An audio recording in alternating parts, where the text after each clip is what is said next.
आराम से यार, क्या हो गया? आ जाओ इधर आ जाओ। बजे दो ही हमारा खराब कर एक्सक्यूज मी डॉक्टर साहब डॉक्टर साहब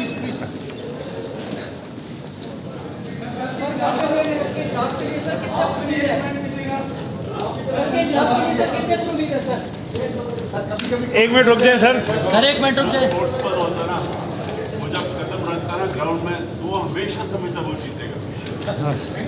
थैंक यू सर। आराम से यार, क्या हो गया? आ जाओ इधर आ जाओ। बजे दो ही हमारा खराब कर एक्सक्यूज मी डॉक्टर साहब डॉक्टर साहब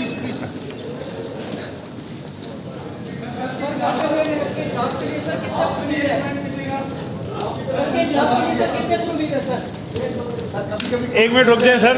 एक मिनट रुक जाए। स्पोर्ट्स पर होता ना, वो जब कदम रखता ना ग्राउंड में, तो वो हमेशा समझता वो जीतेगा। Thank you sir.